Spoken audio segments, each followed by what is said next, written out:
June of 1944, a Louisiana shipbuilder helped break the back of the Axis powers when the Allies gained a logistical stronghold in occupied France. Andrew Jackson Higgins built the boats that brought victory to Europe in World War II. Eisenhower told historian Stephen Ambrose that Andrew Higgins was the man who won the war for us, which is an incredible statement. Now, Adolf Hitler also called Higgins the new Noah because of the boats that Higgins designed and developed. Hitler and his generals had spent years fortifying the occupied European coastline with obstacles that included coast artillery emplacements in what became known as the Atlantic Wall. Deepwater ports like Cherbourg and Le Havre or nearby Calais were the most likely invasion points and thus most heavily fortified, which is why the Allies didn't invade there. Instead, they knew that Andrew Higgins had designed a boat that made those ports unnecessary. All of Higgins' many boat designs had shallow drafts to float over hidden mines and a nearly flat bottom that enabled them to sail right onto the beach. Certain boats had a ramp-like door in the front that allowed fast unloading of troops, jeeps, tanks, even small bulldozers. Thanks to Higgins, whenever the Allies went to invade, they no longer had to sweep a harbor of mines. They no longer had to take an enemy-held port in order to land their assault troops.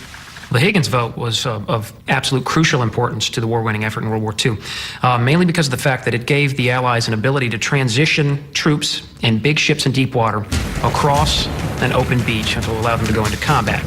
This is an ability that prior to that was largely unheard of. Higgins was an enterprising Louisiana timber importer who realized he could make more money converting his timber into boats, which he sold retail, than he could selling wood. And he started making boats for the trappers and the oil field companies to allow them to go into the bayous, into the shallow waters that could navigate over sandbars, that could pull up on the side of a bank and retract without damaging the bow or the propeller. When Higgins saw that the Navy was trying, without much luck, to develop a military landing craft throughout the 1930s, he thought he could sell them his Higgins boat design. At first, they weren't interested. He was an Irishman who said he didn't wait for opportunity to knock. He'd kick the door down and drag the old harlot in. He told them that his boat was better. He told them in explicit words why their boats were inadequate. And he didn't mind telling the admirals face-to-face what he thought of it. The Navy disliked this. They saw him as the small, arrogant boat builder from the South. The Marine Corps saw him as a savior. The Marines, the only service practicing landing operations in the late 1930s, realized that the Higgins boats did what Higgins said they could do.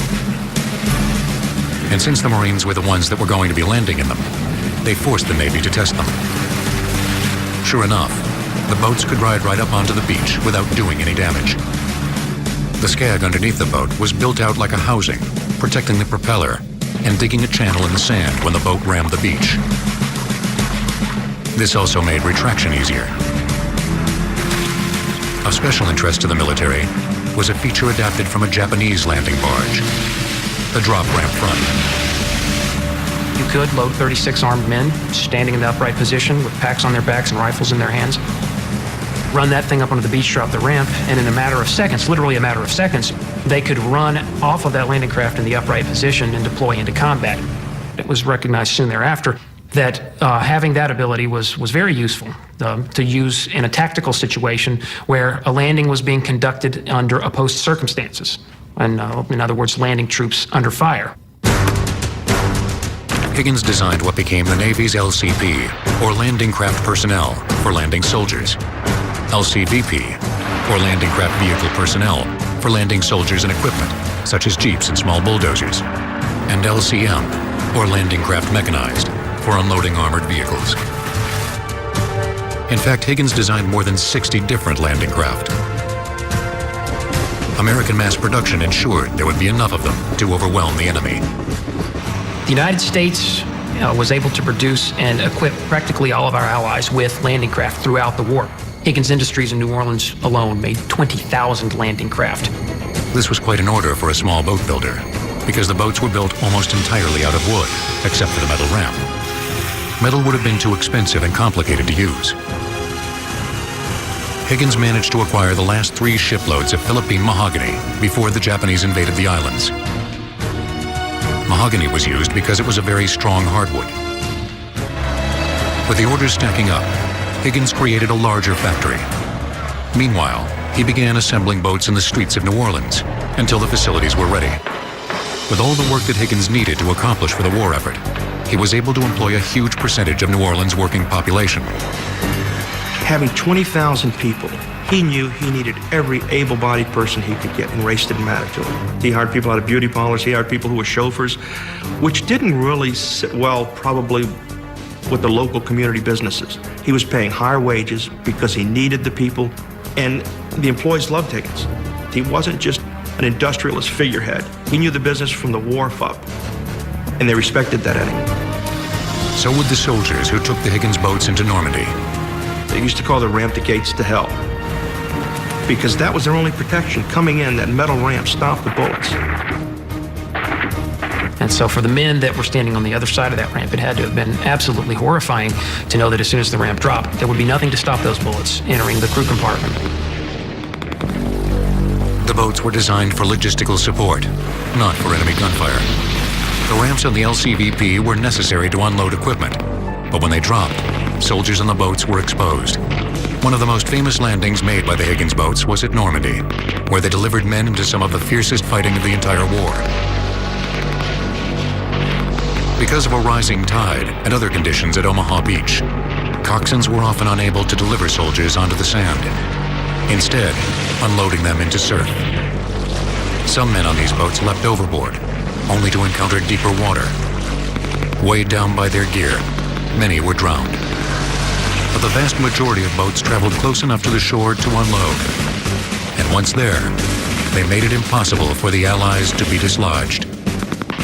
We effect our landings on June 6th. And what continues for 3 months thereafter is providing sustaining logistical support to those armies fighting in Normandy. We had not captured Cherbourg. We had not captured Le Havre. In other words, we did not have a deep water port. And the only way that we kept a force of 250,000 supplied fighting in Normandy, the way that we kept the ammunition and the fresh water and the fuel and the extra socks supplied to our armies was by delivering them over the open beaches that had been captured on June 6th. Though justly famous for their performance at Normandy, the Higgins landing craft proved valuable throughout the war, including over 115 landing operations in the Pacific Theater, also known as D-Day landings. They even proved useful after the war ended, long after Andrew Jackson Higgins died in 1952. The same design was used in Korea. The same design initially was used in Vietnam.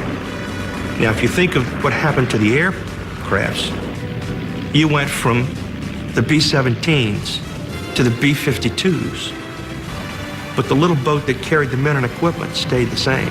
It was such a perfect design for what it was needed for that they really didn't have to change the design of that boat until they got to the hovercraft, now the monograms, the L-cats.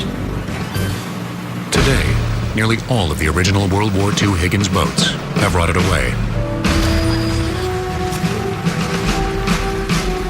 At the National D-Day Museum in New Orleans, George Benedetto has built a Higgins boat LCVP to the exact specifications of the original blueprints. We were able to find a few of the Higgins people who were still alive at that time that we got a fair amount of knowledge from. We have a fairly good set of plans, and there are some books out there. The framework of the boat probably has 4 times the normal skeleton internal frame structure that most typical boats have. When the boat is sitting at rest and not underway, simply the bottom cut for the door is above the waterline. Actually, there's an incredible sealing system on it. It winches in tight to the hull, so even the water coming up is stopped from coming in. The Allies got their money's worth from Higgins and his landing craft. His boats proved to be tactically and logistically irreplaceable during one of the most important invasions in human history. From their decks along the Normandy beaches, the Allies were able to launch a drive straight to Berlin and ultimately